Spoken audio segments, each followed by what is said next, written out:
experiences while contributing to this great charity.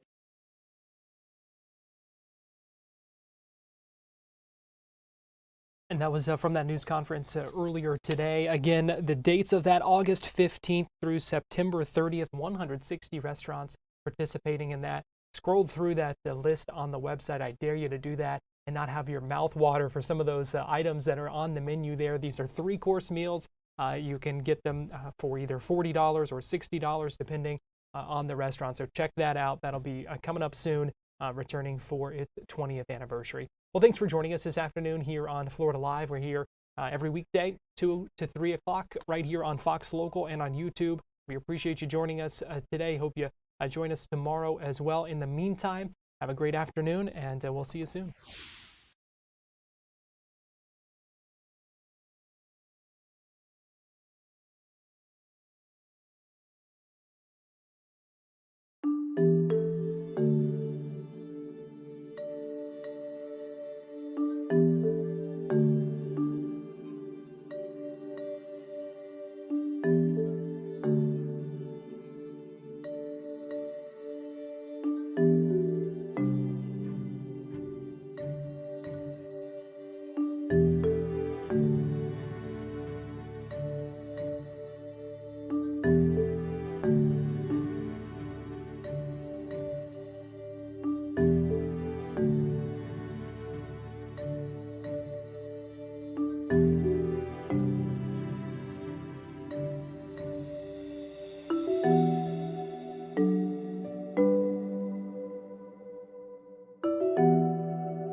You're watching Fox 35 News Plus, streaming on Fox Local.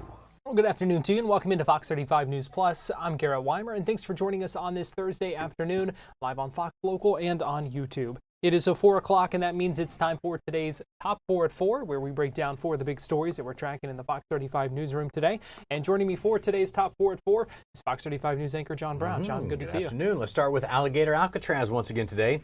The ACLU has now officially filed a class action lawsuit against President Donald Trump's administration over what they call a lack of legal counsel and violations of due process for people detained there at Alligator Alcatraz.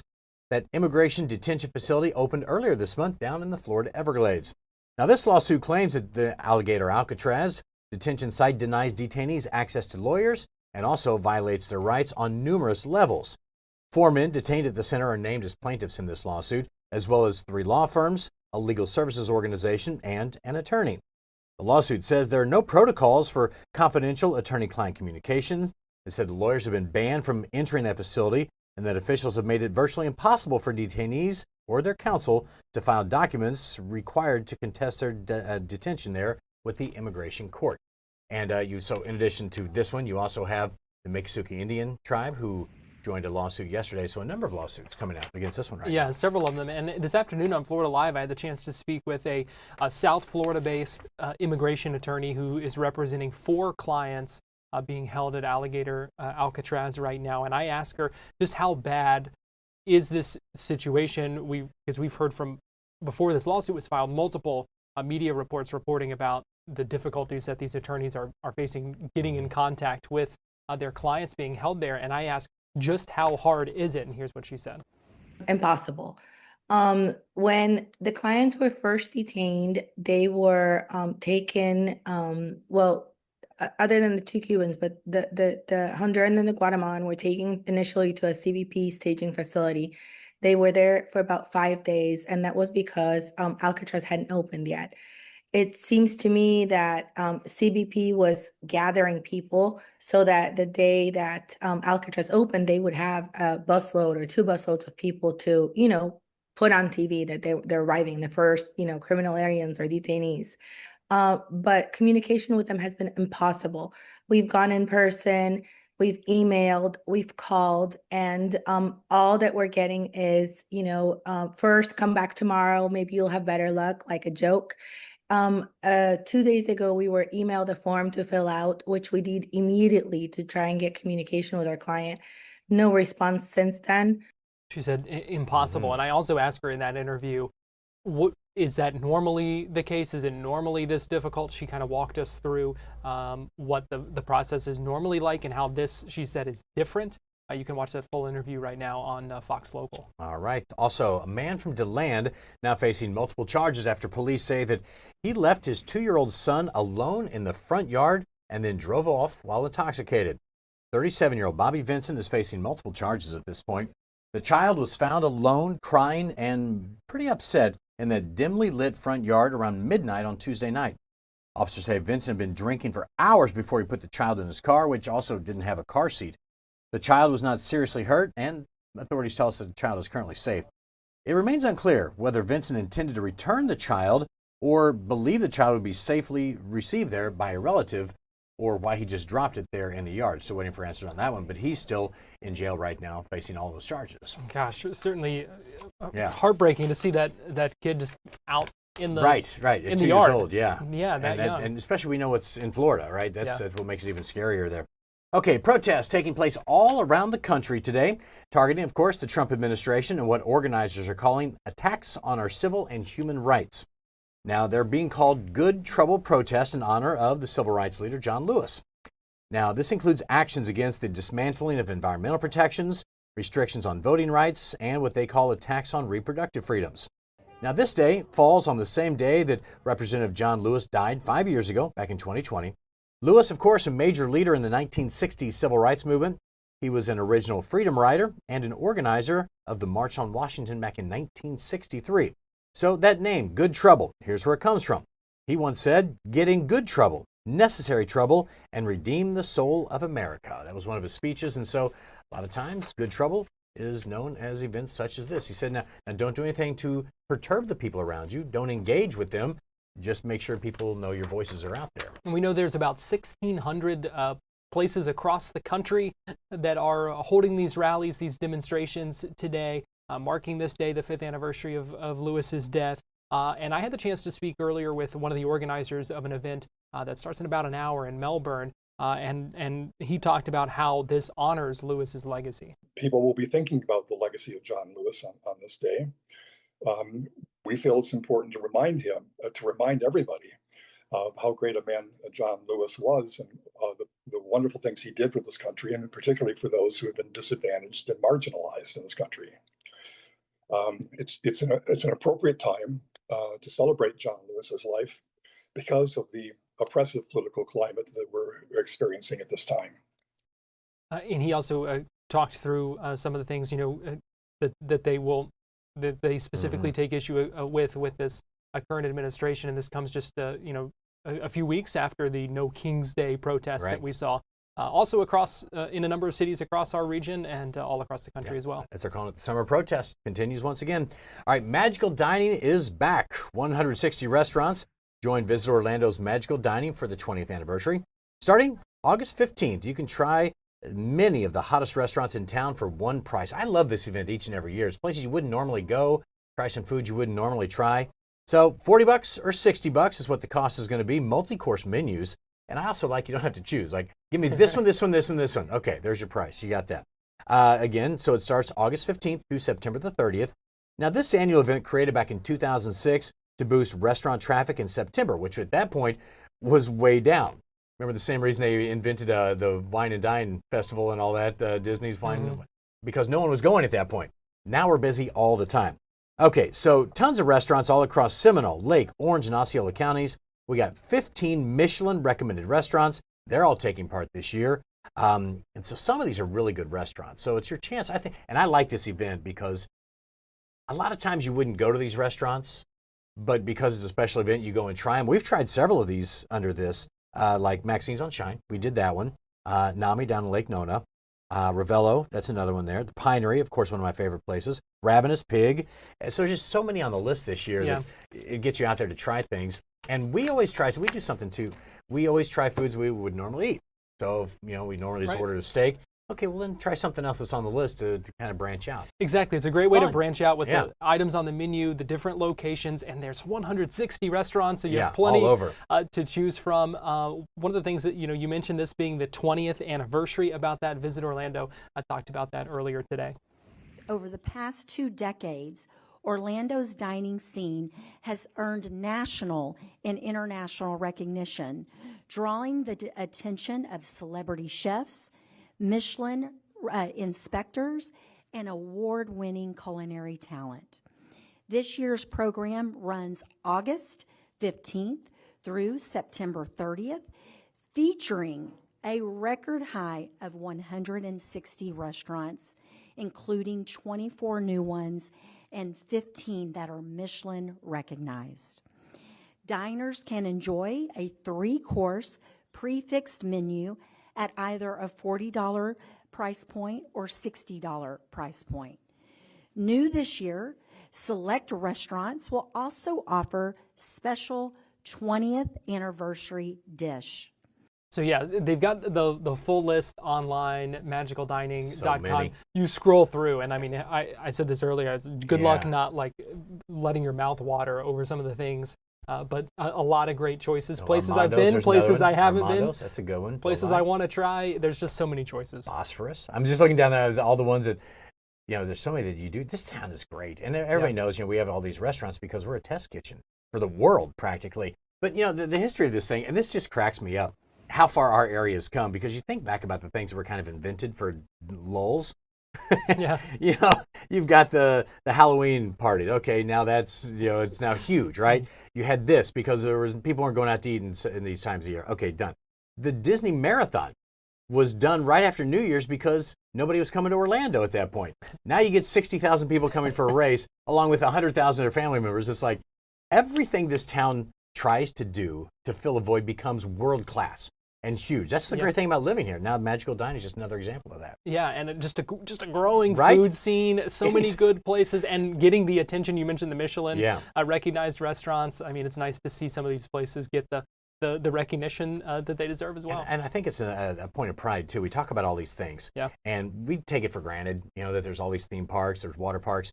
When I was just gone on vacation for a couple of weeks, as soon as you say I'm from Orlando, people's eyes light up, and they're like, oh, have you ever tried? And so, I mean, there's a reason why everybody comes here, right? We get to live it, so it's very cool. All right, John, we appreciate you joining us. That's our top forward four. We're going to take a quick break here on Fox 35 News Plus, and we'll be right back.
watching Fox 35 News Plus, streaming on Fox Local.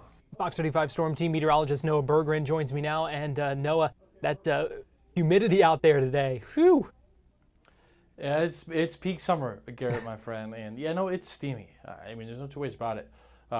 Few is a good way to put it, and those temperatures are actually going to get hotter as we head into the weekend. Let me show you, Garrett, so far to the side of me, the highs today. Still might tack on another degree or two before the day's over, but 92 in Ocala, 92 in Orlando, 92 in Tampa, 94 Fort Myers, 91 Miami, 94 currently the high so far in Jacksonville. All right, a blend of clouds and sunshine for today. There's a view from Titusville, but it is hot, steamy outside. So today and tomorrow, this is the setup. Storms pop and they move to the northwest. Orlando and points west from there, mainly on the western side of the peninsula. Here's a view from downtown. Filtered clouds and sunshine right now. There you see the traffic on I-4, at least moving right now pretty good. First notable is the weekend. It's the highest heat index of the year so far, especially on Sunday. I think we might end up with heat advisories, which means it feels like 108 or hotter. And the rain chances are pretty low, especially Friday, Saturday, Sunday. Most places will remain dry. I don't think there'll be hardly any rain over the upcoming weekend. Then heading into next week, a surge of tropical moisture in the atmosphere comes back related to that 93L invest in the Gulf that came across Florida. It's going to do a loop around the southeast and come back to see us. Could give us a lot of rain again on Tuesday and Wednesday of next week. It's 84 currently in downtown. That's because the airport, which is south of downtown, has just taken a rain shower, which has cooled out the temperature with an east wind there of 14. So far today, the warm spot is DeLand, Leesburg, Clearmont, Winter Haven, all checking in with highs in about the 93 range. Area airports are good for right now, but Garrett, as you know as well as I do, MCO is one of the ground stop capitals of the world because of the occurrence of thunderstorms for virtually half the year. But things are good right now. Melbourne, Gainesville International, Daytona Beach, Sanford. Big storms you see there west of I-75, and a couple of storms around Osceola County and Brevard. Those are going to drift towards Seminole County over the next couple of hours. And the heat index tells the story where it has not rained. Whew, feels like 108 in New Smyrna, 102 in DeLand, 99 in Winter Haven, 101 in the Villages, 102 Palm Coast, and 100 currently in Titusville. So we'll watch for a few thunderstorms through about 9 o'clock tonight. Temperatures fall into the mid-70s, which is typical for the time of year. And tomorrow we're back into the mid-90s once again. So rain chances are going to stay pretty low for the weekend. They ramp up big time as we head into next week, especially Tuesday into Wednesday of next week. But this graphic tells the story. Look at the heat index, especially Sunday and Monday. Garrett, my friend, talk about dangerous heat.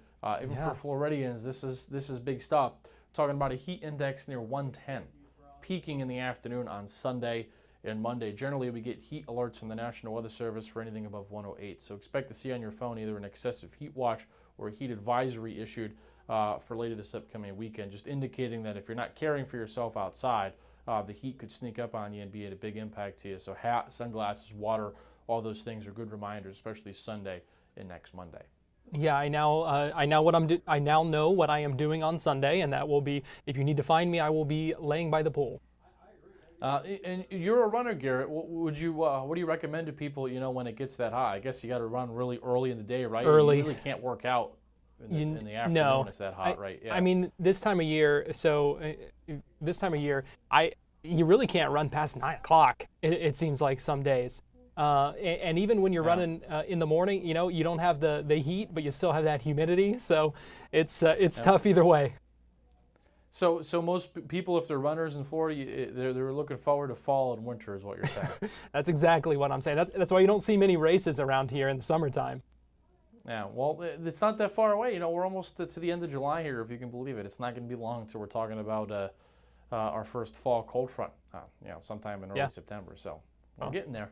We are getting there. Those fall and winter races are creeping up. You just got to train through the summer to get there. Fox 35 Storm Team meteorologist Noah Berggren, we appreciate you joining us. Thank you, sir. We're going to take a break and we'll be right back.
watching Fox 35 News Plus, streaming on Fox Local. Welcome back into Fox 35 News Plus. I'm Garrett Wymer, and thanks for joining us this afternoon. A lot of talk lately on the Epstein files and an apparent reversal by President Trump on a campaign promise to release those files, that information. That's one of the things that White House Press Secretary Caroline Leavitt was asked about during a White House press briefing this afternoon. Caroline, there's been a lot of discussion about the Epstein files and the president's comments yesterday calling it a hoax. Can you clarify which part of the Epstein hoax is the hoax part? The president is referring to the fact that Democrats have now seized on this as if they ever wanted transparency when it comes to Jeffrey Epstein, which is an asinine suggestion for any Democrat to make. The Democrats had control of this building, the White House, for 4 years, and they didn't do a dang thing when it came to transparency in regards to Jeffrey Epstein and his heinous crimes. It was this president who directed the Department of Justice and the Attorney General to do an exhaustive review of all files related to Jeffrey Epstein, which they did. The Attorney General and the FBI, led by Pam Bondi, Dan Bongino, Kash Patel, these are great patriots, some of the most trusted voices in the Republican Party movement. It's part of the reason the president appointed them to these high law enforcement positions, and they spent many months going through all of the files related to Jeffrey Epstein, and they concluded what they found in that memo, which they drafted and they released. And so the president has been transparent. He has followed through on his promises to the American people, but he doesn't like to see Democrats and the mainstream media covering this like it's the biggest story that the American people care about. The president has been working so hard this week. On Tuesday, he went to Pennsylvania, where he secured $90 billion in investments for the Commonwealth, for the people of that state.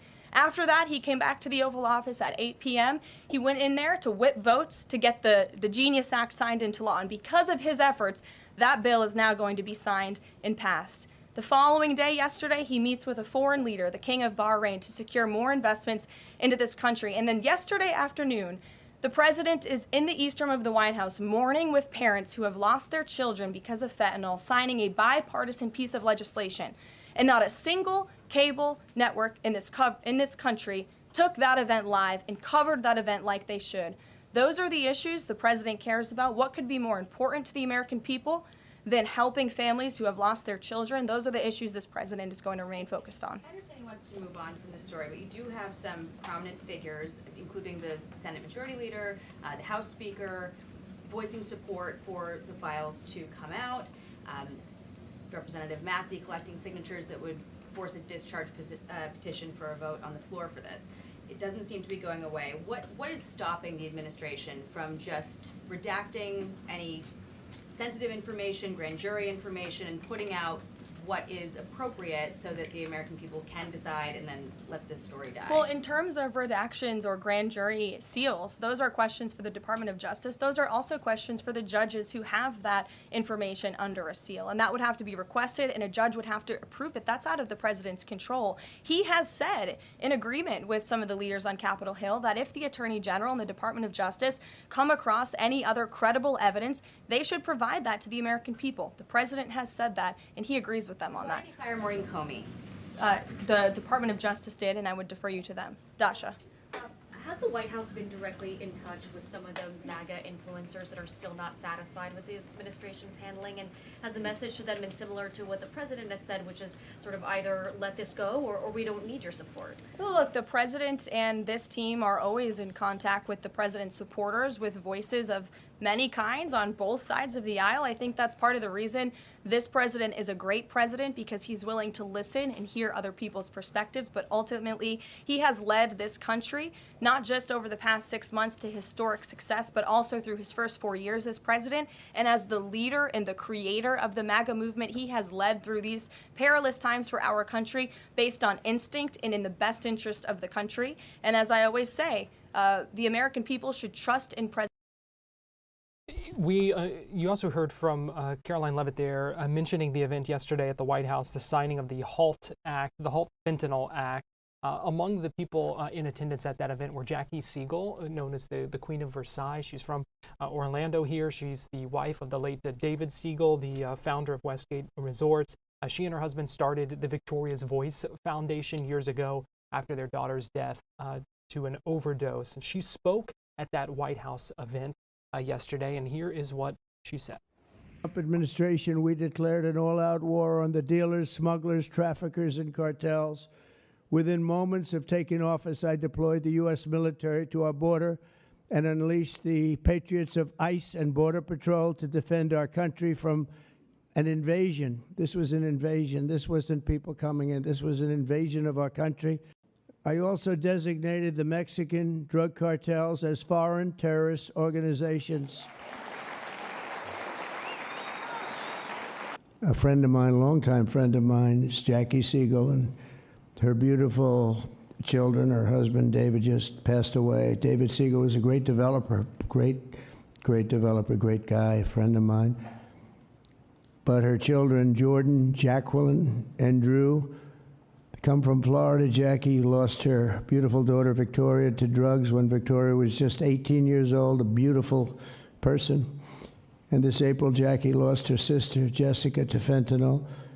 In her daughter's honor, Jackie founded Victoria's Voice. And I'd like to ask Jackie to come up and say a few words about her daughter, her husband, her family. She's comes from a great family, and they've been fighting this scourge for a long time. Thank you very much, Jackie.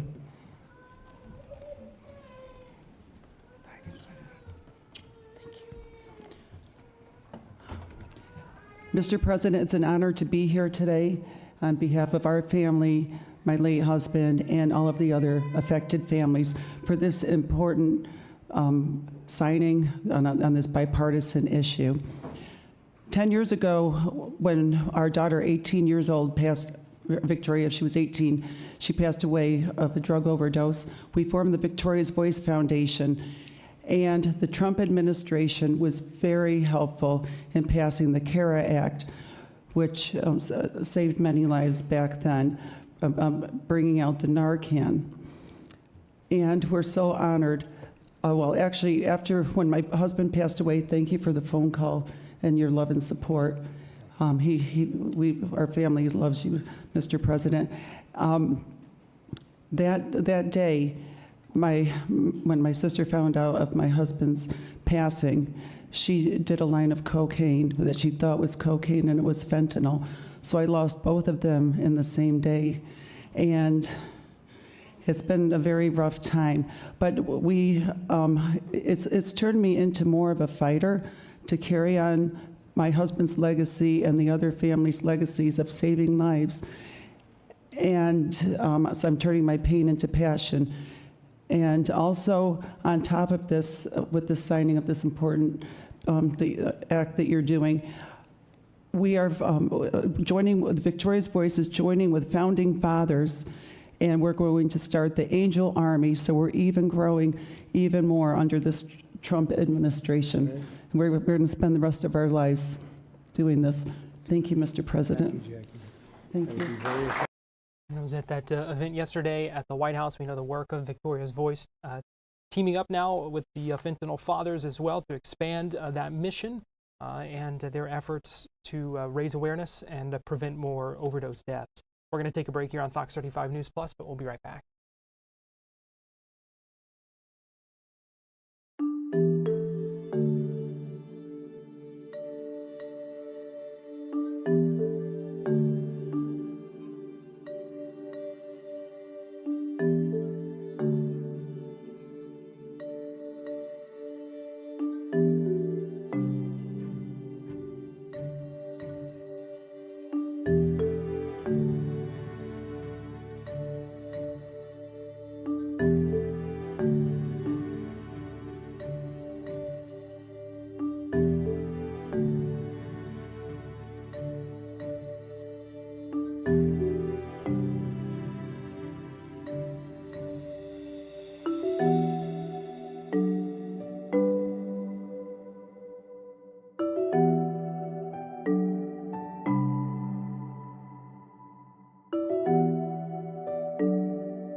watching Fox 35 News Plus, streaming on Fox Local.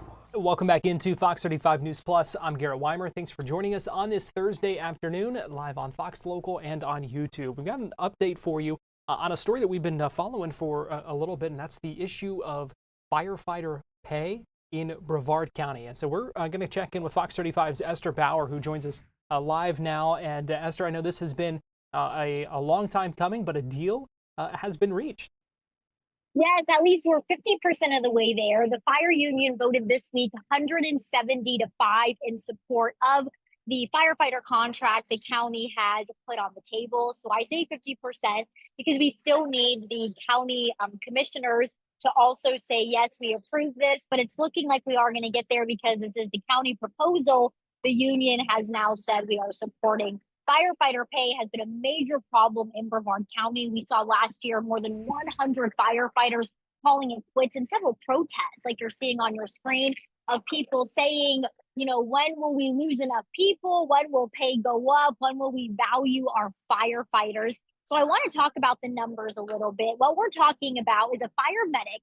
Right now, starting pay is about $52,000. With this new contract, starting pay for a fire medic will be $68,000. So they are getting a pretty substantial boost.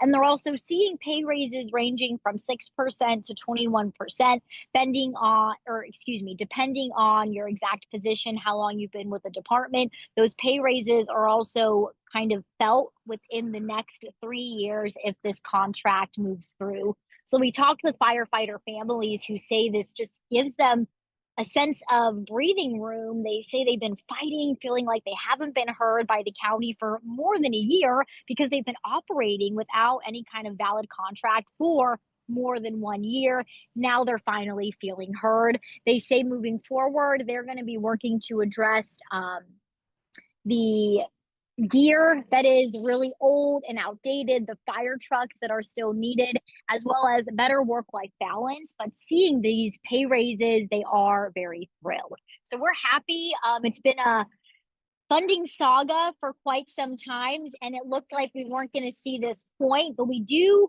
Wherever there's a boost, there's going to be cuts somewhere else. So the county did say to fund this firefighter pay raise, they're going to be taking away about $13 million from Public Works and Parks and Rec. So we are going to be seeing that moving forward. And what we are tracking next in this conversation is what the county commission is going to do. A lot of people ran on, hey, we have to get our firefighters funded. So there is hope that county commission will move forward, but they're going to need to look at the overall budget and kind of how these cuts could also affect the county moving forward. So paying for this with budget cuts, not tax hikes.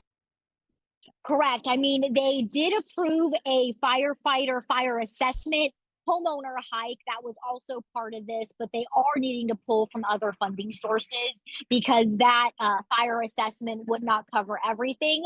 And so the county is saying Public Works and Parks and Rec are the two biggest departments that we're going to feel millions being pulled from those departments to fund firefighters. All right, so walk us through the next step again. I know you said this still has to be approved by the county. Yeah, so July 22nd, that is the Brevard County Commission meeting on Tuesday. This updated contract is going to be briefed to the Board of County Commissioners. Fire union voted, it was 170 to 5 that were in support. And now we just need the 5 county commissioners to say, yes, we also want to see this contract moving forward. So union, obviously by that margin, seems they are certainly happy about this. And I would imagine also, the county has to be happy that after all this time, there's finally at least an answer in sight. I know this union has shot down several of the proposals that the county made as they were going through this process. So definitely the county says this is a long time coming. They're happy to have some sense of resolution moving forward. All right, Fox 35's Esther Bauer, we appreciate you joining us this afternoon here on Fox 35 News Plus. Absolutely, and we'll keep you posted. We will certainly stay tuned for that. We are also tracking a story this afternoon out of Apopka, where some folks there, some homeowners, are facing unusually high water bills. Fox 35's Marie Ettinger joins us live now via Zoom. And Marie, what's going on? We'd seen kind of the same thing in Sanford. So I've done a bunch of stories on water bills recently, and what's happening there is really similar to what's happening here. Basically, people had been getting estimated bills for quite some time. There are three reasons in Apopka that could be happening. One is just that the meter is faulty. It could also be the brain is the term the mayor used, but the computer within the meter that transmits the actual reading, or the tower that receives the transmission. Um, if one of those things is not working properly, then you get an estimated bill that's based off your usage for that same time of the month last year. So June of this year would compare to June of last year. The problem is that once people get an accurate reading, that changes what their bill is going to be. So if you've been getting an estimated bill for months on end, and then you get an actual correct reading that says that you have been underbilled for several months, then the city bills you for that correction. So maybe you should have paid $20 more each month for the past 6 months. Now suddenly you get your normal bill with $120 tacked onto it that the city says you owe. That comes as a surprise to a lot of people who are not prepared to pay that much. It also, there's this trust factor. I mean, people are saying, how am I supposed to believe that suddenly this is now what I owe when I've been paying you all this time? You said this is what I owe. So how are you changing it? How am I supposed to believe that's correct? And if I've been overpaying and the city says I'm going to get reimbursed, how am I supposed to believe that? So the city says you can believe it because they can show you the reading on the actual meter. The meter might still be working and just not transmitting. So the city says, yes, this is what you owe. And people are still having a pretty rough time with that, especially because they're getting these random bills that are hundreds of dollars higher than they're accustomed to paying. Were these people notified that this could happen?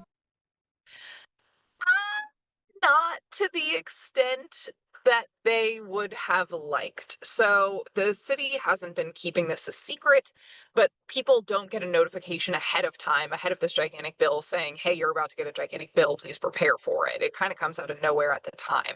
So that's part of why we're doing this story today, is to let people know that if this happens to you, you should call the city. If you need to come up with a payment plan, you can work on that. You can also talk to them to make sure that that reading really is correct, or find out other options. In some cases, the bill could be high, of course, because you have a leak, so you need to get that looked into. If you do have a leak, the city has a program where they'll identify it, you get it fixed, you prove you've got it fixed, and then they'll erase that extra charge. So you'll be forgiven if you get that leak fixed. So it is still important to call the city if you have concerns. That's better than just randomly paying for, if you have a bill hundreds of dollars higher than you're used to. Just check to make sure why that's happening, but understand that it could happen. The mayor says that they are trying to cut down on estimated bills. They had been at over 11% of customers getting estimated bills. They've got that down to 6%. Are they doing that by, kind of like in Sanford, replacing these meters and other things? It's a variety of methods because they have those three different potential issues. They're working on fixes for all of those three. They're also adding in, I believe, one more tower to help with the readings, and then they replaced a couple, and they're also going in and replacing the computers. And then, of course, some people have just broken meters for whatever reason, so they're replacing those too. So it's a three-pronged approach, and they're working on all of it. They don't have a timeline exactly for when that'll be done. But the other thing about that is that if there are 6% of customers who are still getting estimated readings, that's 6% of people in Apopka who could wind up with surprise bills. All right, certainly something to be on the watch for and be aware of. Fox 35's Marie Ettinger, we appreciate you bringing that to our attention this afternoon here on Fox 35 News Plus. Of course. We're going to take a break and we'll be right back.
You're watching Fox 35 News Plus, streaming on Fox Local.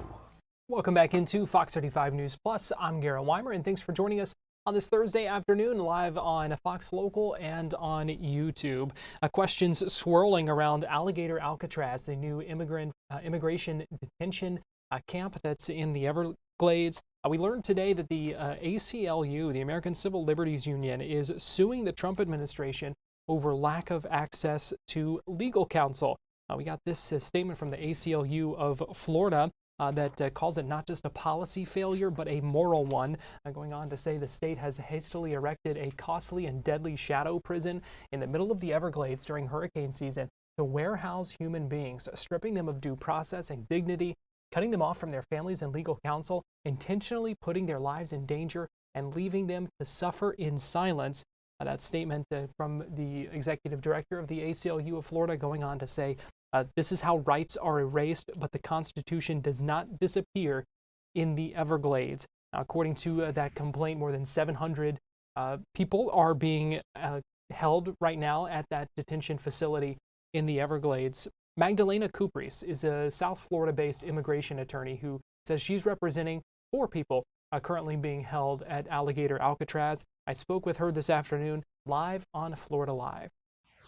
So I currently have 4 clients at the facility. 2 of them have been in the United States for over 10 years, one over 20 years, the other one about 13.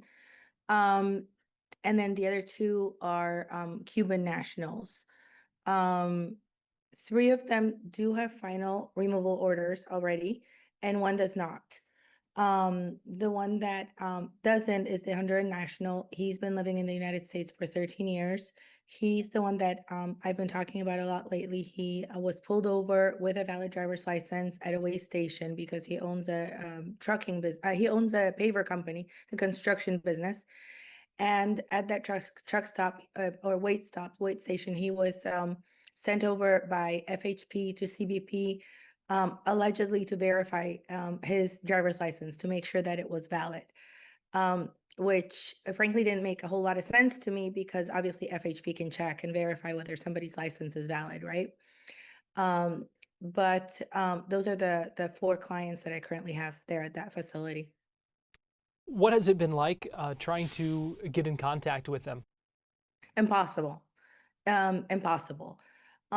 When the clients were first detained, they were taken, other than the 2 Cubans, but the Honduran and the Guatemalan were taken initially to a CBP staging facility. They were there for about 5 days, and that was because Alcatraz hadn't opened yet. It seems to me that CBP was gathering people so that the day that Alcatraz opened, they would have a busload or 2 busloads of people to, put on TV that they're arriving, the first, criminal aliens or detainees. Oddly enough, my clients at least are not criminals, but communication with them has been impossible. We've gone in person. We've emailed, we've called, and all that we're getting is, first come back tomorrow, maybe you'll have better luck, like a joke. 2 days ago, we were emailed a form to fill out, which we did immediately to try and get communication with our client. No response since then. One of my clients actually had a bond hearing at the Chrome Detention Center, to which he was not brought, even though when we arrived to Chrome, we were informed by the other guards that there were 90 detainees that were taken to Chrome that day. And we thought that maybe they were brought for court and that our client would be one of them, but he was not brought. So he was not at his own court hearing. He was not prepared for the hearing. Regardless, he hasn't been able to speak to us.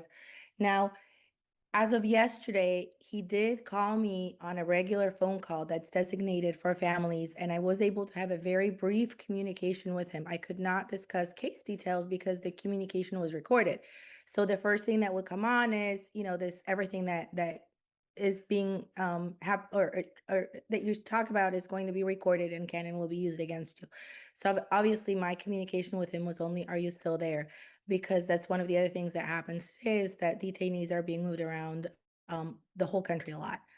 So that's really the only communication with him I've had so far. And like I said, we continue to email. we continue to go over there and try and persist to obtain a legal visit. Magdalena, I know you have a lot of experience as an immigration attorney. You are highly recognized for the work that you've done. Is this different? Is this a different experience with this difficulty in getting in contact with them than you normally see in the cases and the clients you represent? Absolutely. So I have over 25 years of experience, and probably 22 or so of those are dealing with detained clients, detained immigration cases. I deal with detained clients all over the country, Florida and everywhere else. And we have never had this issue before. At all of the detention centers, generally as an attorney, you show up, you show that you're an attorney, you know who you are, and you have basic information about the client that you're trying to see, which is normally name, alien number, and country of origin. And the facilities accommodate you.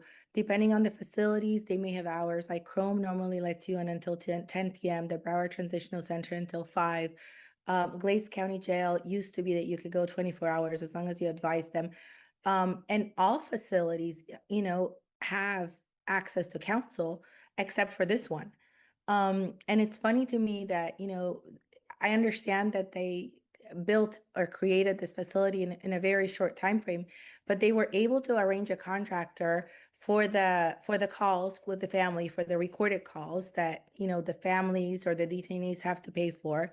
And they were able to arrange private contractors for everything else, but they didn't think that these people would hire attorneys or that attorneys would want to see them and talk to them. I don't understand. Magdalena, what would you say to people who say these detainees are here illegally, they shouldn't be here, and maybe don't see anything wrong with the way things are being handled right now? So I see those comments a lot. Whenever anything immigration related is go home, do this, they shouldn't have come here illegally. Um, you know, I think that perhaps some of those concerns are valid, but the point here is that everybody, even somebody who kills someone, has a right to have an attorney. And a lot of, you know, I've been practicing, like you said, 25 years, over around 25 years. I've seen people in detention that were US citizens that should not have been there in the first place. And if they had not been able to find an attorney in a timely fashion and talk to an attorney, you know, there's a lot of people out there that are disabled, a lot of people that don't have families, a lot of people that are homeless, they don't have the documents. A lot of people don't know their histories of, you know, where they were born or who their parents were. So, you know, I don't think it's as simple as go home. You know, I think that if someone is looking for an attorney should be able to talk to them and figure it out. So I don't think it's such a clear issue. The other issue that's very important, taking my client as an example, yes, my client in theory has been here illegally. However, my client did not come here illegally. My client was trafficked into the United States. He was a victim of trafficking upon entry. After that, he filed an asylum claim. His Two of his uncles were already granted asylum by the courts. One of them was a judge at the Chrome Detention Center. My client has not committed any crime. He doesn't even have an arrest for driving without a license. He only has traffic tickets, and they're not for speeding or anything like that. It's for a broken tail light, I believe, that he didn't even know was broken. He has a business. He works. He's never taken any public benefits from this country. He pays taxes. He has 2 United States citizen children. I mean, yeah, maybe a lot of people shouldn't be here, but I don't think that's everyone. So, you know, Magdalena, do you think we're seeing profiling? I know you're seeing profiling. So this gentleman I'm speaking about, he was my client prior to his current detention. So a little bit of a history of his case. He was previously in deportation proceedings when he filed asylum because he entered the United States as a victim of trafficking when he was a minor, and he filed an asylum claim. However, the Department of Homeland Security used its prosecutorial discretion against my client's wishes and administratively closed his removal proceedings, meaning a judge never made a decision on his asylum claim. Subsequently, we were filing an affirmative application as a victim of trafficking, and he had a valid driver's license by law because he was allowed to get one in Florida. He was stopped at this wait stop, and while he was at the wait stop, he called me. And he was telling me that the officer was telling him that he's going to take him to CBP. And that didn't make any sense to me. Like, why are they taking you to CBP? Everything's in order in your case. So I asked him if he would please ask the officer to speak to me directly, to put me on the phone so I could ask the officer questions and determine what was happening, right? Because sometimes clients aren't able to explain or don't understand what's happening. And the officer did get on the phone with me. He was very nice. And I asked why he was being sent to CBP. And the officer said that, they needed to check his driver's license. And when I pressed him and said, but why? Because I know you can check it on the spot. I mean, I've been pulled over by Highway Patrol. They always check my driver's license. They have a computer. He said, well, now we work with CBP.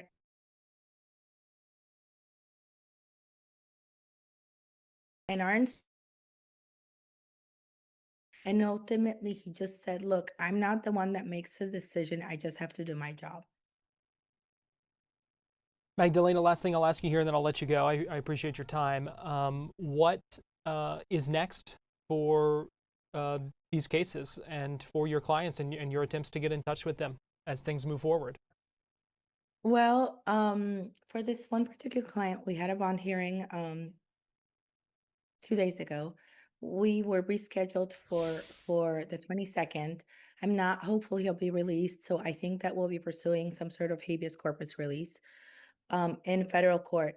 The ACL lawsuit is definitely very helpful. At least we're hoping that that will assist with us being able to talk to them and see what it's like inside the facility, and also to help prepare them for their cases.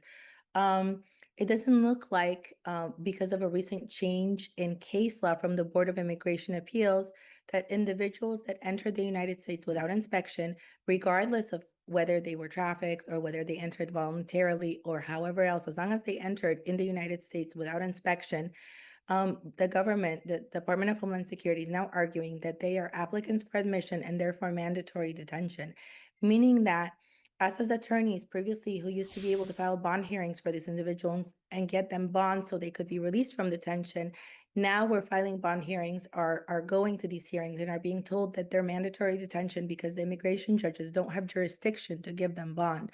So it looks like our clients may be in detention and may have to present their whole case in a detained setting, which obviously takes months. I mean, I have cases now being scheduled for an individual hearings in December. Very difficult to prepare a detained case when your client's detained and we need documents from them when they're detained. But obviously it's possible. However, ultimately what we'll be preparing for is an immigration court trial to show why they should be allowed to stay in the United States. And if we can't talk to them, that makes it very difficult. Also, the other thing that's happening that I think the public should really know is that, our tax money is being spent on detaining these people. And what ends up happening in a lot of my cases is I will have someone at Alligator Alcatraz for a month, and then they're set for their hearing, their bond hearing or their final hearing, let's say for tomorrow as an example. And the morning of, before their hearing is supposed to take place, ICE picks them up and ships them out. They will ship them to Texas, to Arizona, to California. They will keep them there, again, 2 weeks, month, sometimes 6 weeks. And before their hearing is supposed to take place, again, they get picked up and moved and shipped. I mean, I had 2 clients that were moved 4 times before they actually had a hearing with them and me present in the same place. They were picked up at a construction job site in the Panhandle. I think everybody heard about that. And their bond hearing happened in Honolulu. After 6 weeks, I think it was 2 months of being detained in different facilities. And again, to people that are saying these people shouldn't be here, yeah, but we're paying for their detention, we're paying for their transfers, we're paying for their food.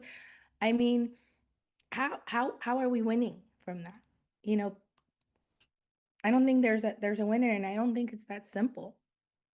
Again, that was Magdalena Cuprese, a immigration attorney from South Florida, representing 4 detainees being held right now at Alligator Alcatraz, talking about her experience trying to get in contact with them, the difficulties they're facing, some of her perspective on why she thinks this is something that needs to be addressed as well. We should also note new reporting from the Associated Press this afternoon, citing emails obtained by the Associated Press that the governor's administration, their decision to build this immigration detention facility in the Everglades, really left many local officials in the dark, saying that they were.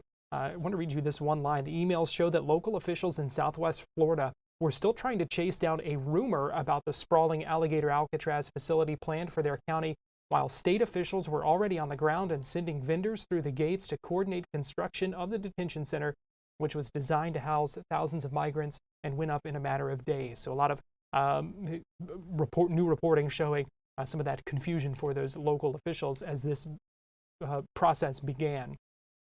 Well, we are nearing the 5 o'clock hour here on Fox Local, and wanted to let you know that soccer coverage is continuing. The Euro quarterfinal going on right now on Fox 35 is going into extra time because it was tied after regulation, so they're going to do two 15-minute halves, which means Fox 35 News at 5 is not going to start right on time, but that's okay because we'll be here with you here on Fox Local. So we are going to take a quick break, and we'll be right back with more coming up in just a couple of minutes.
You're watching Fox 35 News Plus, streaming on Fox Local. Welcome back into Fox 35 News Plus. Give you a live look downtown Orlando as the Good Trouble Lives On demonstration begins. Crowd of people out there. It's a tight shot, a little hard to tell how many people are out there at the moment. You see many of the signs discussing ICE. I saw one woman holding a sign that said ICE is chilling. This one says to ICE, from the families destroyed by you, Nuremberg is waiting. Reference to the location of the war trials, war crimes trials that followed the Holocaust. You can see, looks like several dozen people out there in downtown Orlando for this rally that is part of the Good Trouble that we discussed earlier in our top four. From the organizer, and we talked to one of the organizers in Brevard County earlier today about this and how that this is part of a nationwide effort to honor John Lewis, the civil rights leader who passed away 5 years ago today. So that is one story that we are tracking at this hour. And again, that is just getting underway, scheduled to go for a couple of hours in downtown Orlando. Shifting gears a little bit here, and today Orlando Health Air Care unveiled their newest helicopter. It is a larger helicopter. It's specialized. It's going to help them specifically with critically ill children, but also with adults. And they say it's really a game changer because of its increased range, its larger capacity, and its customized interior. And they had a special guest with them today as they unveiled this new chopper. He was a pediatric patient of theirs. His name is Grayson Benway. He was 6 years old last fall when he was transported to Orlando Health Arnold Palmer Hospital after he nearly drowned. He was there on hand today as officials unveiled this new helicopter and talked about what all it's going to allow them to do. And part of what I really want to introduce today is our newest addition to the fleet. This is our 145. It is larger. It gives us better lift capacity, better range. And so when I say those things, the reason that we have the backdrop, the reason that we have our PED specialty teams from Arnold Palmer and Winnie Palmer is really part of our mission is our care knows no boundaries. And as we've expanded from coast to coast here in Central Florida, we really needed to make sure we had an aircraft that would support the hospitals within our range. And so the growth of that, along with our specialty teams, is the introduction of this 145. What we are told is it is first of its kind within the U.S. Because it is new, has advanced avionics, the larger capacity. It is custom designed so that our teams can bring specialty equipment to care for both children and adults. Part of its mission will be the ECMO program as we bring patients in from a lot of different facilities throughout the Central Florida area to ORMC. In these factors, when it comes to emergencies, every second counts. This means our air care team now has this increased range that I spoke of to reach our critically ill patients faster. And lastly, you'll see, to get up close for yourselves, this helicopter's customized interior increases the ease of transporting specialty equipment. So the way I relate this is everybody has when you start to have kids or you have some increased capacity of a car and you switch to that van or that larger SUV, that's what's happening behind us. And our community is growing rapidly. The helicopter is much more than a shiny new ambulance. It underscores our commitment to going the distance for our patients when they need us most. It is state-of-the-art. It has advanced avionics, which you all have talked about. It's built for the transport of pediatric patients and neonatal patients who have critical care needs, such as injuries and or transport needs. It's really engineered to be a bridge between our hospitals and our cities that need to transport patients in a really rapid way. The larger design or more kind of internal capacity makes it available for us to have increased personnel. If we need to carry a nurse, a physician, a respiratory therapist, we can do all that. It allows us to do this expertly with our care and have any extra equipment that we need. All of us know, and parents know, that the smaller your kid is, the more things that you need to travel with them. It's the same in pediatric and neonatal transport. We need larger things to carry neonates. We need larger things to carry pediatric patients. This is our answer to that. There goes my papers. This allows us to basically be a mobile intensive care unit in the sky. It lets us continue with our PEDS readiness program as far as making other hospitals and this hospital ready for the care of these critically ill and critically injured patients. I almost kind of call it, because it is the largest one, a big bird. It's our big bird in the sky to help carry our kids. In case you guys didn't know, Grayson had to miss a baseball game because of this incident. So we wanted to let you know, buddy, that we knew that you missed your game. So we wanted to make sure that you had your own baseball bat from Orlando Health. Look at that. And a baseball. And this here with me, this is Peanut. Peanut was the flight paramedic on that flight that day who brought Grayson here to Arnold Palmer. And we have a Tampa Bay Rays baseball jersey for him. Thank you guys so much. Absolutely. Yeah, it was a pleasure. It is fantastic to see. Air Care is amazing in itself. I see them fairly regularly working at the City of Eustis Fire Department. We fly people out quite often, so I already had a rapport built with them that was amazing. Never did I think I was going to have to use them myself. But knowing that they were coming that day, a sense of peace came over. While we didn't know everything was perfect with Grayson yet, it did make us feel a little bit better knowing where he was going and who was taking him. Tell us a little bit about that day and that situation with Grayson. What happened in the pool? Sure. So the way that the pool is set up is there's a hot tub that sits slightly above it with a little waterfall that goes over into the pool. Just a short time before everything happened, days, weeks, can't remember exactly, the return drain that was at the bottom of the hot tub had broken. And it was kind of open, and we were like, hey, we got to get that thing fixed. Started getting quotes, hadn't fixed it yet. The day Hurricane Helene came through, I was supposed to be at work that morning. I actually was at work for a little bit. I started to feel very sick. I came home. The wife told me to go lay down in our room, which was on the other side of the house away from the pool. I said, no, I don't want to put germs in there. I actually laid down in the room next to the pool. She had come in to come check on me about 2 to 3 minutes before everything happened, and it kind of woke me up from my sleep. So I was somewhat awake, and her mom was out watching Grayson and Weston, our middle, in the hot tub as they were playing around, just kind of being boys. During the process of them playing, Grayson fell backwards, and his butt fell directly onto top of the drain. It suctioned him down. Weston was quick thinking. He started to scream for my mother-in-law, who screamed for my wife, who screamed for me. I was able to get out to him pretty quick. Thankfully, he never lost consciousness. I was able to get him up and off of the drain onto the pool deck. Got on the phone with 911, activated air care. Lake County Fire Rescue, Lake EMS were there super quick. And again, my department helping me out with the whole situation was just phenomenal. And what was going through your head, I mean, as a father, to witness something like that? So thankfully the training kicked in. There was panic in the back. I had to compose myself a couple times. But I knew I was making the right decision by getting him on a helicopter as quick as I could. I knew the guys that were coming to me were amazing, and they helped take care of him, and we're very, very grateful for that.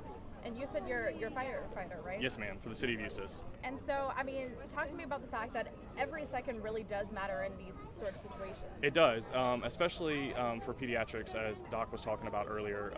Even though they're smaller, things are amplified. And so getting him here and making sure that he was in the right place for him was so imperative for us. Our protocols read that he met criteria to be a pediatric trauma alert, which was actually the first one that I had ever called as a paramedic. I had been a paramedic for about 2 years, had never called one as a new paramedic, and so the first one was on my son, which is not something that I recommend.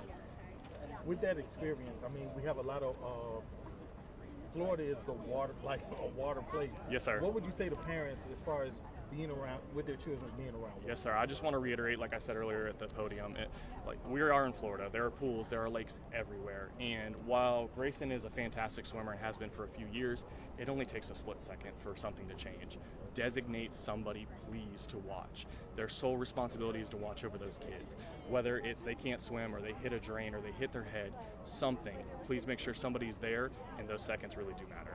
Yeah, you can hear from Grayson's father there just how quickly that can happen. It's important advice, important things to keep in mind, especially here in Florida where there are swimming pools and bodies of water everywhere. We're going to take a break here on Fox 35 News Plus, but we will be right back after this.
watching Fox 35 News Plus, streaming on Fox Local.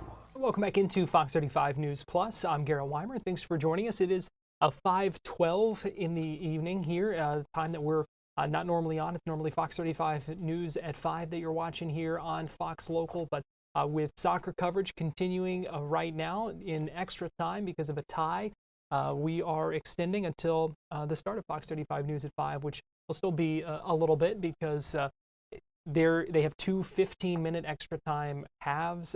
Looks like there's some extra time being added on to the extra time in the first half of that.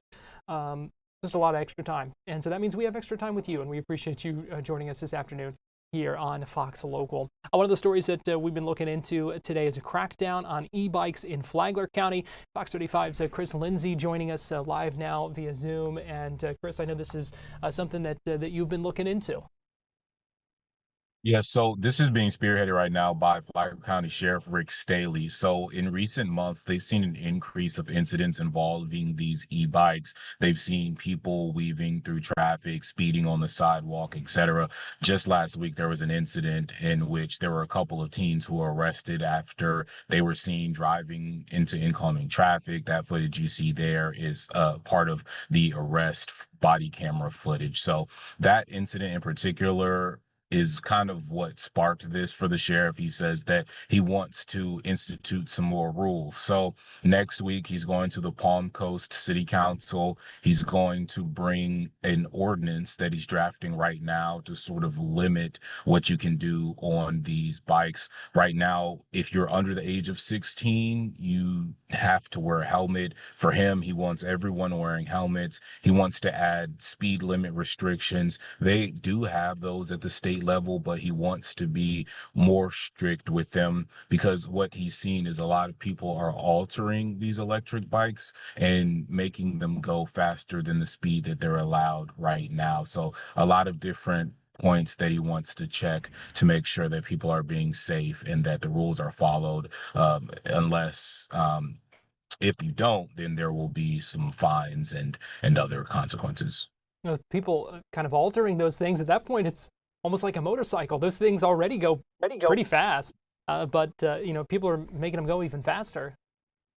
Yes, what I'm told is some people are removing the pedals from them. That helps make them go faster. And there's supposed to be a 20-mile-per-hour limit, but he says people are taking them up to 25, 30 miles per hour. So that's an obvious concern. And then when you combine that the rules for them are currently the same as a bicycle, so you have people driving in areas at those high speeds.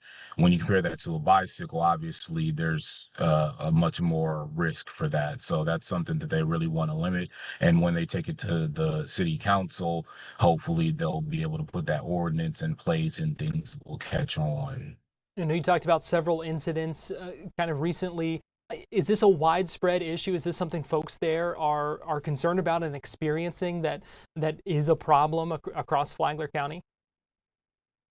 Yes, he says a couple of years ago when they loosened the restrictions, previously they had more restrictions on them, but when they made the rule similar to bicycles, that's when you don't have to have a license, you don't have to have a registration, a license plate, and unless you're under the age of 16, you don't have to wear a helmet. He says that's when they've started to see an increase of youth and teens in particular riding recklessly on the sidewalk, speeding past people who are walking.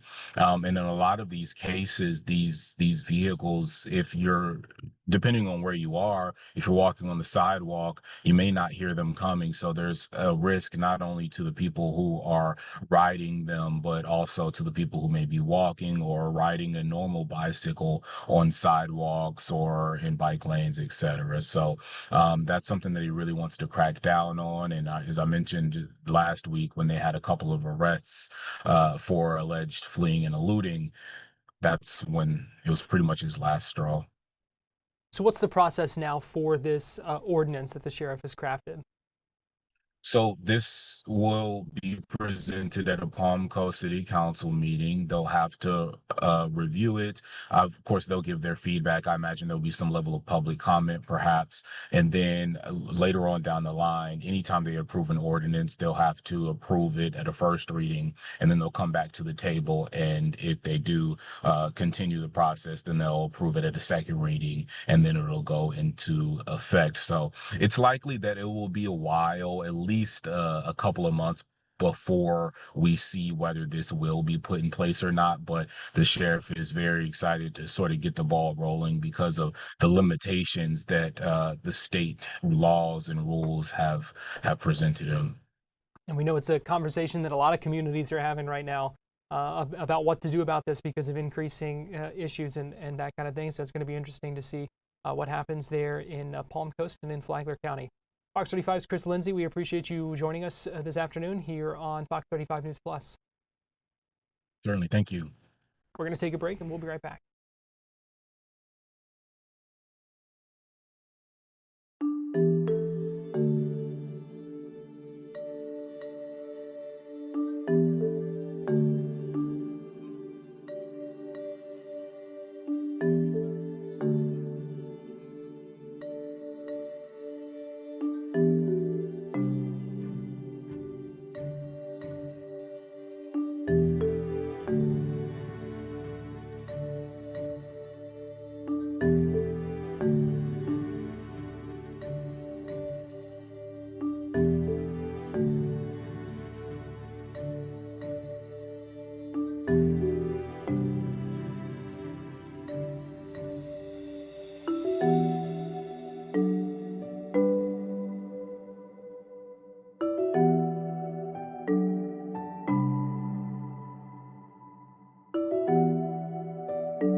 You're watching Fox 35 News Plus, streaming on Fox Local. Welcome back into Fox 35 News Plus. I'm Garrett Wymer, and thanks for joining us this evening here on Fox Local and on YouTube. It is 5:20, and still waiting on soccer to end on Fox 35, so that means that we still have some more time with you here before we hand things off to Fox 35 News at 5. We know crowds are growing in downtown Orlando for the Good Trouble day of demonstrations that we're seeing in a number of places across the country. We have Fox 35's Manny Martinez, who is out there, has been talking to folks. You can see this is a live look right now, and someone holding a sign with a John Lewis quote. This is the fifth anniversary of the death of John Lewis, who is a longtime civil rights leader, a member of Congress as well. And again, you see folks, a lot of people holding signs and wearing articles of clothing with messages this evening, as this is just one of many, about 1,600 events across the country today, a part of these demonstrations, trying to get their message out. And Manny spoke just a few minutes ago with someone who is attending that rally there in downtown to talk about the message that they are trying to get across. And so what you saw last month with the thousands and thousands of people from throughout Central Florida was a great many people who are really concerned about what they're seeing in this country, from ICE kidnapping our friends and family to shredding the safety social net to the arrests of opposition lawmakers. We could be here for a very long time if we listed all of the things that we think are bundled up into this fascist threat. And not all of these people agree on everything, but they agree that the crisis is urgent and we need to do something about it. And so, you know, the fact that you can come together on an afternoon and demonstrate your beliefs, that's important to who we are as a country, isn't it? It is. And I think that that ability to have a place to express disagreement, to hammer out our differences in a democratic process is one of the things that we are stridently supporting in this movement, which is let us protect the peaceful ways to resolve our differences, because the alternative is too awful to imagine. Well said. The number of people that you'll have out here today, the number of people that are here even before it starts, what does it mean to have support? Yeah, I think a lot of people who are concerned about what's happening in this country can feel hopeless because you see so much bad news, and so much of our imagination in this country about what our options are is limited to this narrow range of electoral options. But what we're showing in this movement, and the thousands of people come out, is that there are other ways that we can make our power and our voice seen and heard, and to see people of all ages, all walks of life, coming together and saying, we care about our neighbors, we care about the rule of law. It's a reason to have hope in what's otherwise a very dark time. So far these have been peaceful. Last month it was peaceful here when you had, you know, all the number of people. How do you make sure you're loud, but, you know, it's still staying peaceful? Yeah, so we're very, careful and deliberative about having very clearly marked de-escalation teams to get in between any counter-protesters that come and the people that are here to express themselves. We always want to make sure that this feels like a space where families can come, where people can bring their children. But I want to be clear that our goal is not that the people who are on the other side of this feel comfortable. We want people to feel safe, but this movement is intended to send a very clear message that we don't think that what's happening is right. And so we want to do that safely, but also long-term non-violent doesn't mean non-disruptive. So we're going to be loud, we're going to be clear, and we're going to make sure we keep everybody here safe. Well said, Corey. Thank you. Anything else you want to add about today's protest? Anything about anything? Yeah, so we are kind of doing a little bit of yes and, if you're familiar with improv. Yeah, that's the number one rule of improv. It is. Zip, zap, yes zap. And, yeah. Zip, zap, zap. So the framing that came across the national transom was good trouble. And good trouble, wonderful. We're also doing an addendum that's if not now, right? If not now, when? We need to get in trouble now, good trouble now, because the crisis is here. It's not coming, it's not 3 months away, it's not 2 months away, it's here now. So we're really using this event and the people gathered here to say, let's get in good trouble, and let's do it right now. So that event continuing right now, and we can give you another live look there, as you can see a number of folks, few dozen it looks like, and a growing crowd in the last little bit as well, out there holding signs, some of them in costumes and that kind of thing. I believe that's supposed to last at least till 7 o'clock. Maybe 7:30. Meanwhile, Governor Ron DeSantis was in Orlando earlier today at the 2026 Teacher of the Year event that was going on today at the Rosen Shingle Creek. I believe he presented $20,000 checks to the finalists of that, and the winner tonight will get an additional $50,000. During his remarks, he spoke to teachers, talked about Florida's push when it comes to education, and also celebrated the work they've done. You know, we've upped the amount of the checks over the years, and that's, I think, appropriate. Also, with all the inflation, I mean, you kind of have to do it to make it bite. So all the finalists are getting $20,000, and then I guess another, how much for the winner tonight? Yeah, another 50. So that's meaningful, and I'm really glad to be able to do that. And on the issue overall of teacher pay, we've delivered another increase in this budget that I just signed a couple weeks ago. So we now have earmarked $1.36 billion that goes to the school districts, but can only be used for teacher salaries. You know, you'd say, like, we want more money for education, then the money just somehow disappears and doesn't end up. So we've created this categorical item in the budget or that's the only thing it can be used for. Now, we wanted $1.5 billion. Florida Senate was willing to do that. Florida House didn't want to do anything. And so that was kind of the compromise, and so it was more than what we did in previous year, but I think we can do better next year, so we'll be pushing for that, and just make sure you tell your state representatives to get with the program here. We've also continued our investments in civics education. Really important that this is something that students have access to, and part of what we've done with this Civic Seal of Excellence is let educators go in, do this course, and you get a $3,000 bonus. We've had a lot of people that have gone through that. It's really one of its kind. There's other states that have modeled after this. I mean, I had people in some other states like almost come to tears that a state was taking civics this serious. It's like, we've been trying to do this for a long time. We had to fight with the House on that. Senate and I supported it, and we ended up getting it funded. So we have more Civic Seal of Excellence, grants for the teachers that go through, as well as continue with our Civics and Debate initiative. We got every school district in Florida is now doing the Civics and Debate, which I think is really, really important, and I think it's good for these young people, especially when they have to get a subject and they have to argue maybe on the other side that what they actually would believe. Maybe you have to actually get out of your comfort zone and start seeing things a little bit differently. So that's really valuable. We've also were pleased to announce recently the improvements in grades for the 2024-2025 academic year.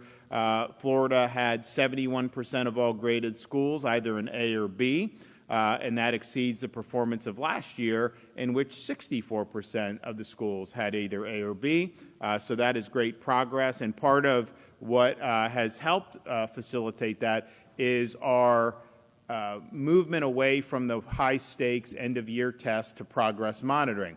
Now, the end-of-year test, I mean, so much went into preparing for the test, which, a lot of it is like, it's better if you just absorb the information and then go rather than try to cram it. Because I always felt when I crammed, as soon as the test was over, I forgot everything, kind of. And so that's not the best. But then it was also just the issue of if students were deficient, you get the results back, they're on summer vacation. So how are you going to be able to do that? So now with progress monitoring, you're able to do assessments throughout the school year and then have remediation. And the teachers and parents, I think by and large, have thought that that was a good improvement. And we saw really good progress throughout the school year with that. So, and there's a lot of other stuff going on. I do want to congratulate Stasi on being the new Commissioner of Education. We had Commissioner Diaz was the commissioner for probably 3 years he was, and Richard Corcoran before that. They both did a great job. So there's a lot of big shoes to fill with both of them, who having served. But Stasi's been in these issues in our office for a number of years, and I look forward to be able to work with him to continue to deliver a high-quality education. And obviously, look, the state has a role in that. I mean, we set policy, we provide some of the funding, and we're happy to do that. But this education's really bottom up, and it's the folks that are there every day that really make the difference. And so while you'll hear me saying, hey, we've improved in grades, we've done this, we've done that, just know that that is not top-down driven. That was achieved bottom up. And that's why I think it's important that we recognize great teachers. And that's why we're here today. And I'm really excited to be able to recognize the educators. So in the room today are the 76 District Teachers of the Year, who were nominated by their colleagues in their individual districts for exceptional service to their students. 5 finalists of the 76 have been chosen, and the 2026 Teacher of the Year will be announced later this evening. So this morning I have the honor of recognizing the 5 finalists. So do we want them to come up here, or how do you want to do it? We'll do like a photo? Yes. Okay, who's got the checks? Right here. Okay. So Stasi will hand you the checks, and then maybe we'll just get here, and then we'll do a picture. So we've now, as I mentioned, increased the awards to $20,000 for each of our finalists. And those finalists are, and then of course the Teacher of the Year as a whole is going to get a total award of $50,000. All 76 district teachers including, obviously, most of those are not going to be in these 5, but they're getting $10,000. So here are...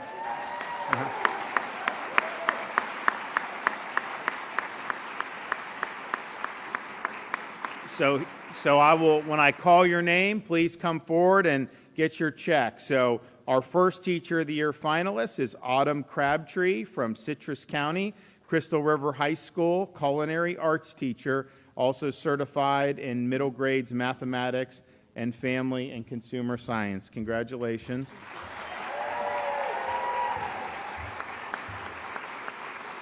Shelley Teal, third grade teacher at Westside Elementary School in Columbia County.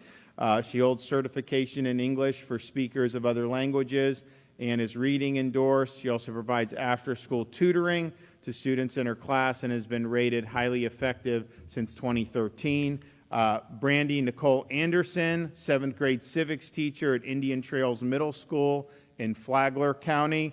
She's earned her AVID certification, the gifted endorsement, and the Civic Seal of Excellence. She also serves as the Social Studies Department Chair and is the track and field assistant coach.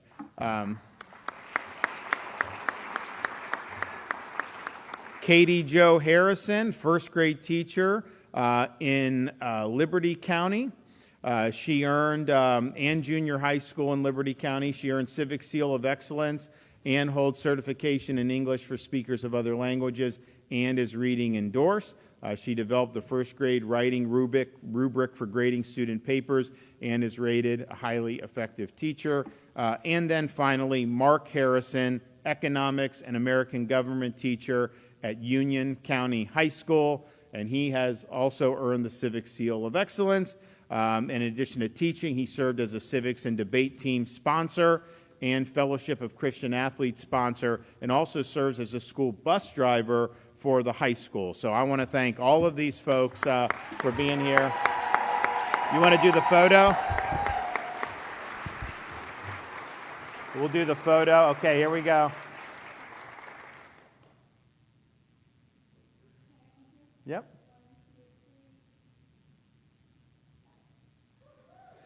All right, well, congratulations. Enjoy tonight. And so we will see who ends up winning the Teacher of the Year in that event later tonight. We're going to take a break here on Fox 35 News Plus, but we'll be right back.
watching Fox 35 News Plus, streaming on Fox Local.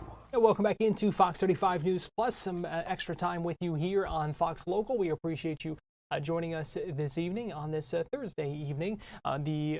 Just to give you an update on the Euros quarterfinal going on right now on Fox 35. They are tied still after extra time. They did two 15-minute halves, now heading toward a penalty shootout on Fox 35. So still have some more time with you here. I want to go ahead and get you live now to Capitol Hill, where lawmakers are talking on the Senate floor. This is Senator James Lankford, a Republican from Oklahoma. He's talking about some of the budget cuts that have been getting a lot of attention, the funding cuts, I should say, have been getting a lot of attention, talking about how they are targeted. Most recently, when I was just listening in right before we came back from break, was talking about the cuts to public broadcasting, which have been getting a lot of attention today as well. So let's go ahead and listen in live from the Senate floor. About 18 months of time and said, you need to start finding some other sponsorships to be able to get ready for that. Because some people really like PBS. That's great. They'll still be out there. I grew up in a time period like some folks in this room grew up in. I was the remote control growing up. Okay, we'd sit on the couch and Mom would say to me, go up to the TV, turn the dial, and because I was the remote control in our family. Because we had 4 stations. We had an ABC, NBC, CBS, and PBS. That's the 4 stations we had. We established that as a nation that we need to be able to get emergency information out because that was the best way to communicate because we had 4 stations in America. That was it. Well, that's not true anymore. There are thousands of stations that are available over the air for free, streaming platforms galore if you want to be able to spend $100 a month for each of them. We've got lots of things on our cell phones and access to it. There are lots of different options now that are very different. I think some people don't realize in 1983, Ronald Reagan proposed taking the funds away from PBS and from NPR, saying it was not needed in 1983 because we had enough options. Much less now, and think about all the options we have. It's been fascinating for people to be able to say, if we don't have PBS, people will not know how to respond in an emergency. They desperately need that for an emergency. Now, I have to tell you, I live in a rural state in the great state of Oklahoma. We have occasionally a few storms that roll through Oklahoma. I actually don't know a person that says, oh my gosh, it looks stormy, I think I'll turn on NPR. I actually don't know that person. They pull out their cell phone and they look and see what's going on the radar, or they track through unlimited number of great options for meteorologists in our state. That's true all over the country. Now, again, I don't belittle what they're doing. People can choose to be able to listen, but to be able to say the only way a television station or a radio station is going to function in America is if taxpayers pay for that means you ignore the thousands of other options that are out there. So no, we're not cutting them off, except for the funding, and saying, hey, decades ago, this might have been appropriate use of funds, but when we have $2 trillion in overspending, maybe we should start looking for billions of dollars to be able to reduce our spending. We're not just talking about it. We actually did it and said, okay, let's start finding strategic ways to be able to do this. And so in the last 24 hours, the House and the Senate have agreed, and we're reducing our total spending $9 billion in very strategic ways. Now that's the rescission package. That's one vote-a-rama for our long night last night. If we go back a couple of weeks ago, we were on a reconciliation bill, another vote-a-rama with unlimited amendments that we had literally more than 24 hours of amendments on.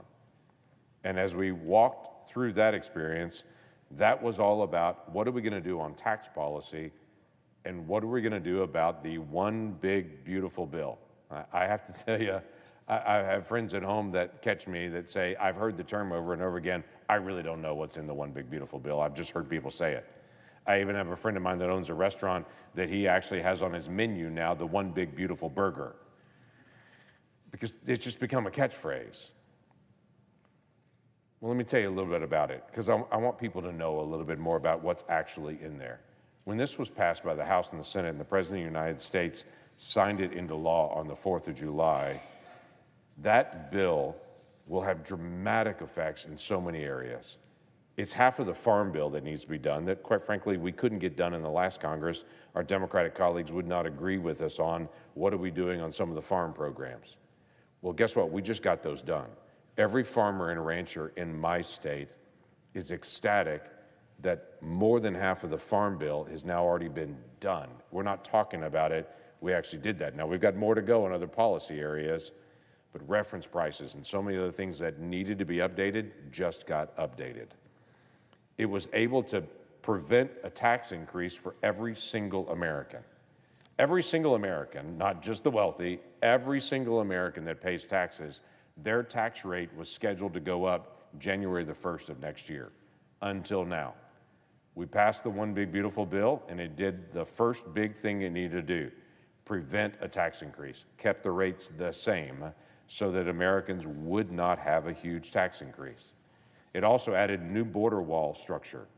It added new border agents. It added ICE agents. It added detention facilities so that we don't have a couple of months of a secure border. We have structures that are going into place to be able to make sure long-term we have a secure border. Now, there's more to do in law in other areas, but the financial part of it, we put in place, and it wasn't for a single year. We actually put that in place for 4 years to be able to make sure that funding would be there to be able to have the structures in place to be able to do that. There was, which is decades behind. If you go to a Coast Guard station right now, you'll find older ships, older ports, out-of-date cameras, out-of-date radar. They desperately need to be updated. So for all of our coastal communities, they know how dependent they are on Coast Guard. This One Big Beautiful Bill finally puts an investment into our Coast Guard to be able to increase safety. And while I'm talking about safety, we all know we desperately need to be able to modernize our air traffic control.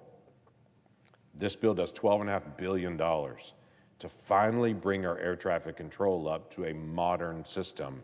You walk into an air traffic control tower, it looks like you just walked into the 1960s. It won't in the days ahead because the investment has been made to be able to modernize the air traffic control based on what is in this bill. It is one of the most significant investments that we've had in a very, very long time in strategic areas that desperately needed help. Now, I've heard from a lot of folks on this, that this is a giant deficit bill. I get that. I've seen all those things on social media. But if you went to the Congressional Budget Office, and everybody's welcome to be able to look at that online, if you went to the Congressional Budget Office and looked for their final score, this is after all the amendments, all the text changes, everything has been done. The final score from the Congressional Budget Office was $400 billion in savings. Not in deficit, $400 billion in savings was the final score where they came out once everything was all. Senator James Lankford, a Republican from Oklahoma, talking on the Senate floor right now about the One Big Beautiful Bill, talking about some of the impacts and the things from that. We're going to take a quick break here on Fox 35 News Plus, but we'll be right back.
watching Fox 35 News Plus, streaming on Fox Local.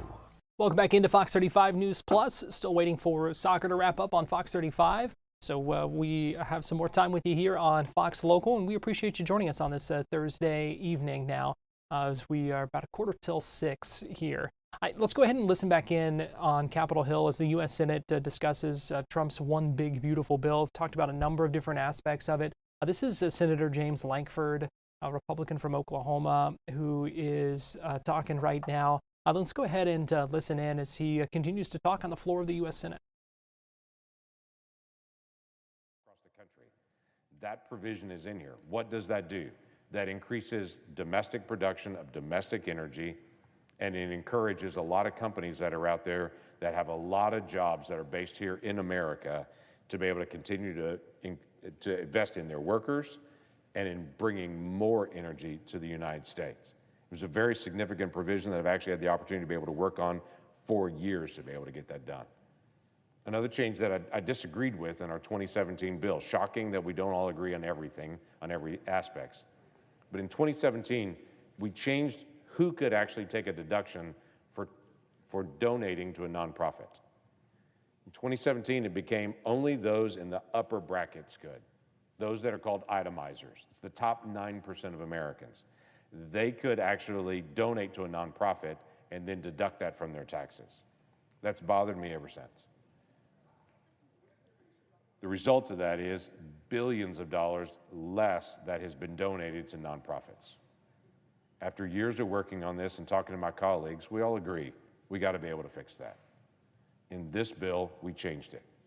As of next year, every American who pays taxes, if you donate to a nonprofit, and you pick who it is, doesn't matter. If you donate to a nonprofit, you can write off up to $2,000 of your donations to a nonprofit on your taxes. Why do we do that? We do that because we strongly believe that the government's not the only safety net in America. There are three safety nets in America. The family is the first safety net. The second safety net are nonprofits and houses of worship all over the country. The third is government. Government can never meet all the needs. Government may be able to send you a check, but if you're going to get a mentor, if you're going to get somebody to walk alongside of you, that's often a nonprofit. Nonprofits are the ones that take care of the hungry and the homeless and the hurting face to face in every single community. Tiny little nonprofits, houses of worship all over the country that volunteer their time. This will encourage more investment in those nonprofits to strengthen our safety net for those who are hurting the most in our country, that they would be able to get help directly where they are. Quite frankly, if we want to incentivize great help towards people that are right there in their community, then let's have stronger nonprofits. We did that in this bill. We're not talking about it, we did it. President Biden put in a rule last year that many of us were shocked by, quite frankly, on both sides of the aisle. He put in a rule saying for nursing homes all across the country, skilled nursing facilities, whoever it may be, they've got to have a certain new level of staffing. Now that sounds like a nice idea to say you got to have more nurses there all the time. Seems nice if you're in Washington, D.C., but if you're in rural America, guess what? There just aren't enough nurses to do that. So in many of these nursing facilities, they have a nurse that's nearby, and when there's a crisis, they're on call all the time, but they're not physically there. But they were putting a new requirement. They have to physically be there. Do you know what that means? That means rural nursing homes could not operate because they physically don't have enough nurses in the area to do that.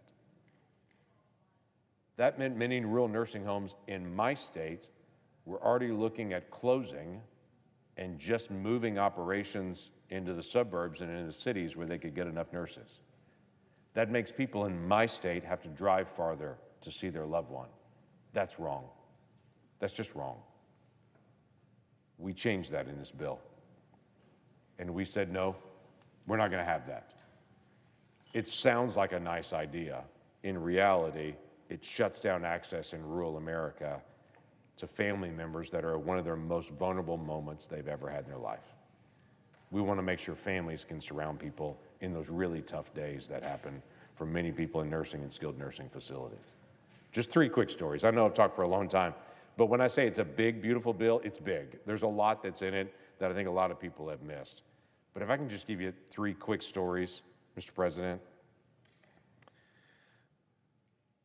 Let me talk about a senior adult in Bethany, Oklahoma. Her name is Marilyn. She just found out about the new standard deduction that's in the One Big Beautiful Bill for senior adults that are working senior adults. She just found out about it, and she told us, our Social Security benefits that we've paid into for all these years are key, but they're buying less and less these days. So we're really excited about maybe having some improvement on that. She said, you just never know what life's going to bring, and so the benefit of not being taxed now on my Social Security benefits and being able to keep more of my Social Security that I paid into is essential for me. As she said, because many of us that are using it for our living expenses with the intention of not drawing down our savings and our reserves so we can make sure that it's still there for the future. She's pretty excited about this change in the law where working seniors will not have to pay as much taxes and won't pay taxes on their Social Security benefits. Todd Gibson, he's the police chief in Moore, Oklahoma. We talked to him about the no tax on overtime. This was his statement. He said, police officers do a lot of work on overtime. There's a lot of Capitol Police that I walk around here in the last couple of weeks. They've done a lot of overtime. Todd said this, any bit of money that a police officer can pour back into their family and back into their home is a positive thing. He said in rural and smaller organizations, this is really going to make an impact to retain quality people in the community that provide public safety. He's pretty excited about the no tax on overtime. Finally, last story. There's a waitress in Yukon, Oklahoma. Her name is Rihanna. She's really excited about the no tax on tips. She told us this. She said, tips play a huge role in my take-home pay. Being able to take home more of my hard-earned tips means I'll be able to support my family a lot better. Not only does every hard-earned dollar that I make go towards things like my car note and a mortgage and child care, she said, being able to keep more of it and to put it towards the things that I love and people that I love, that will go a long ways. It's coming at a great time, she said. The interest rates and the groceries are going up, and that gives me an upper hand to be able to have extra cash in my pocket. Listen, we were thinking about people all over our states as we worked on the One Big Beautiful Bill, and I understand the dissension, the divisions. We don't all agree on things. But as we worked on this bill, we're trying to figure out what's the best tax policy for every American. What are the areas where we're most vulnerable? What do we need to solve? That's what we worked on in the One Big Beautiful Bill. Mr. President, you know full well, because you know this bill well, I didn't even have time to cover all of it. That's hitting the high points of it. There's a lot more there, and I think in the days ahead, as people get the facts and the information about what really happened,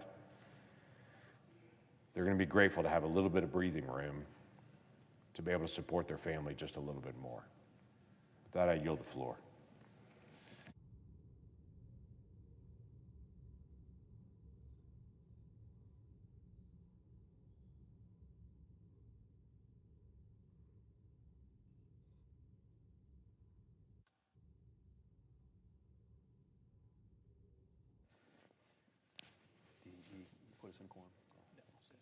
Mr. President. Chair recognizes the Majority Leader. Thank you, Mr. President. Mr. President, I move to proceed to legislative session. Questions on the motion? All in favor say aye. Aye. Those opposed, no. The ayes appear to have it. The ayes have it. Mr. President, I move to proceed And the to motion is agreed to. Mr. President, I move to proceed to executive session to consider calendar number 171. The questions on the motion? All in favor say aye. Aye. Those opposed, no. The ayes appear to have it. The ayes do have it. The motion is agreed to. The clerk will report the nomination. Nomination, Department of Justice, Terrence Cole, Virginia, to be Administrator of Drug Enforcement. Mr. President, I send a cloture motion to the desk. The clerk will report.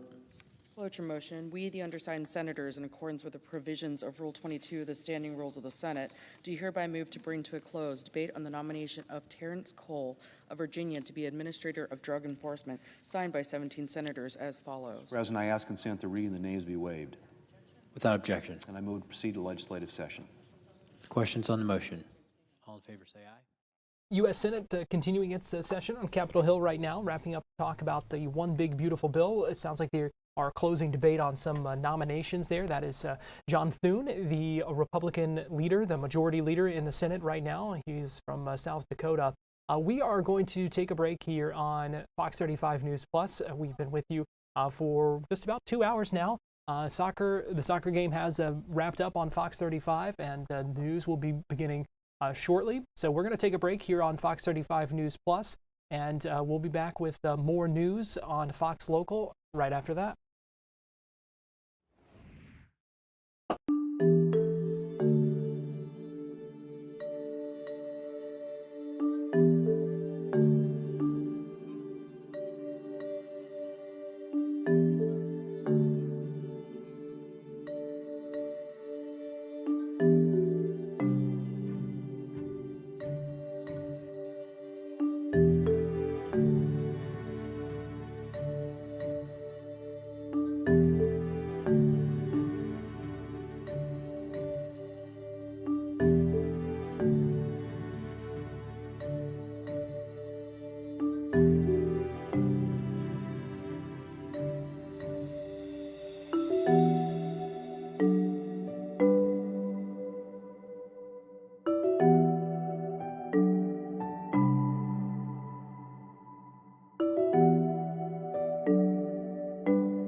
Oh.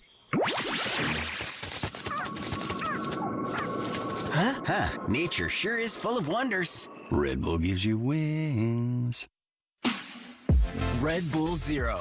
Zero sugar, 100% wings with monk fruit extract. Tried it yet?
Fox 35 News Edge at 6 starts now.